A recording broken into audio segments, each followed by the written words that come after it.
హైదరాబాద్లో school వ్యాన్లపై RT అధికారులు దాడులు నిర్వహిస్తున్నారు. వనస్థలిపురంలో నిబంధనలకు విరుద్ధంగా తిరుగుతున్న 10 స్కూల్ వ్యాన్లను అధికారులు సీజ్ చేశారు. స్కూల్ వ్యాన్ డ్రైవర్లు నిర్లక్ష్యంతో నిన్న వ్యాన్ కింద పడి ఒక విద్యార్థిని మృతి చెందింది.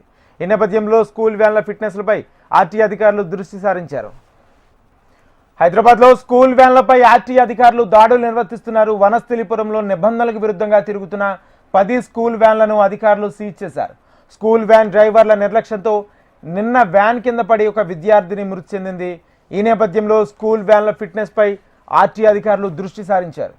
ఇదే అంశానికి సంబంధించి పూర్తి సమాచారం మా ప్రతినిధి రమణ అందిస్తారు. రమణ, అంటే మన అధికారులకు ఏదైనా జరిగినప్పుడు అడావిడి చేయడం అనేది దాదాపుగా ఆనవాయితీగా వస్తుంది.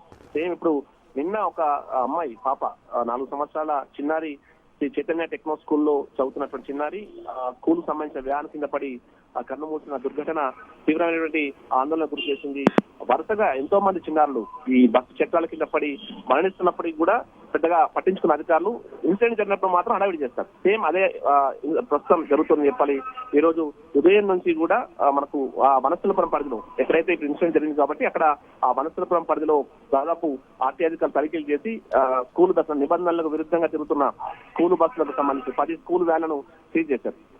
చాలా వరకు స్కూల్స్ తమకు సంబంధించినటువంటి వ్యాన్లను నడిపే డ్రైవర్లు కానీ డ్రైవర్లకు శిక్షణ లేని డ్రైవర్లను తీసుకోవడం, ఆ తర్వాత ఫిట్నెస్ లేని బస్సు నడపడం, పరిమితికి మించి స్టూడెంట్స్ ను ఆ బస్సుల్లో దింపడాలని కూడా చేస్తున్నారు. ఇలాంటివే ఈ ప్రమాదాలకు కారణం అవుతున్నాయి. నిన్న కూడా ఒక చిన్నారి చనిపోవడం తీవ్ర విషాదం అనిపించింది. పెద్దంబర్పేట పరిధిలో ఈ ఇన్సిడెంట్ జరిగింది. వరుసగా ప్రతి ఏడాది కూడా చాలా మంది చిన్నారులు ఇట్లా బస్ చక్రాల కింద నలిగిపోతున్నా కూడా పెద్దగా పట్టించిన పాపన పోలేదు. అయితే ఇప్పుడు ఈ ఇన్సిడెంట్ తర్వాత కొంత ఆర్టీ అధికారులు ప్రస్తుతం తనిఖీలు చేస్తారు. అయితే తనిఖీలు అనేవి కేవలం ఏదో మొక్కుబడిగా కాకుండా చాలా స్ట్రిక్ట్ గా చేయాల్సిన అవసరం ఉందంటే అభిప్రాయాలు వ్యక్తం అవుతున్నాయి.